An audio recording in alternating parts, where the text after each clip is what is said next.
Today we will be discussing meal period practices to prevent potential liability after the 2021 Donahue decision. Donahue is a California Supreme Court decision that provided clarity to employers on what they need to do to protect themselves from liability for meal period violations. But before we talk about the Donahue case, let's talk about the basics regarding meal periods in California. The basic requirement is that every non-exempt employee must have a meal period available to them within the first 5 hours of work. For example, if an employee starts work at 7 a.m., they must start their meal period by 12 p.m. because 12 p.m. is the end of the 5th hour of work. It's important to know, though, that the employee doesn't have to finish the meal period by 12 p.m. If an employee works over 10 hours and doesn't waive that second meal period that they are entitled to, or if they work more than 12 hours, then the second meal period is automatic. The second meal period must start before the end of the 10th hour of work.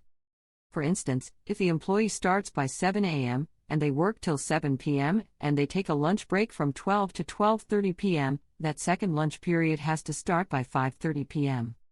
The reason it's 5:30 is the end of the 10th hour of work is because the first meal period from 12 to 12:30 p.m. does not count as hours worked.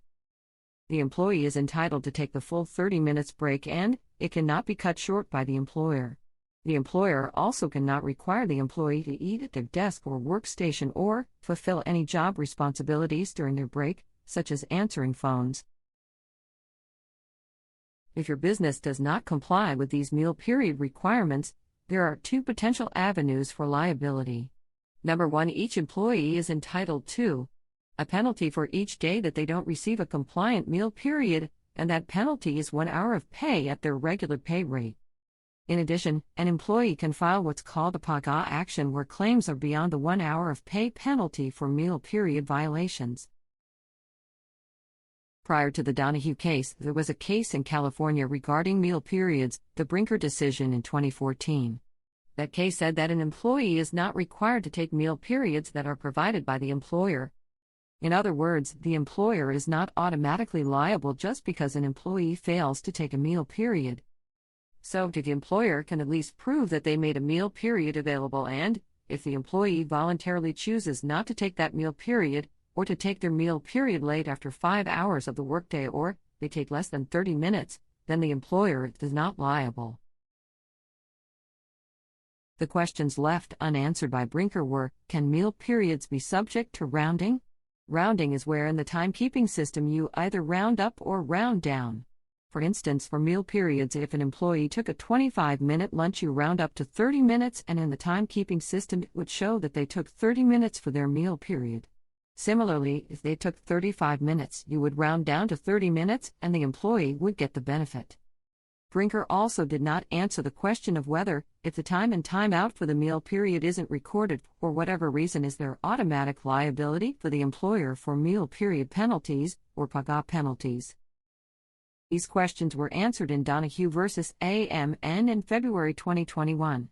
The court said when it comes to rounding of time, whether up or down, meal periods cannot be rounded. Secondly, the Donahue court said employers are not automatically liable if meal periods are not recorded. In other words, if the employee fails to punch in and out, that doesn't automatically mean the employer is liable for meal period penalties. However, what the Donahue court said that there is a presumption that the employer is liable for a meal period violation if a meal period is not recorded in the time system or on some sheet of paper, or if the meal period is short, meaning if it's less than 30 minutes, or the meal period is taken late, meaning it's taken after the first 5 hours of work, or for the second meal period after the first 10 hours of work, so the presumption is that the employer is liable. In other words, the burden of proof is on the employer, and that makes it more challenging to comply.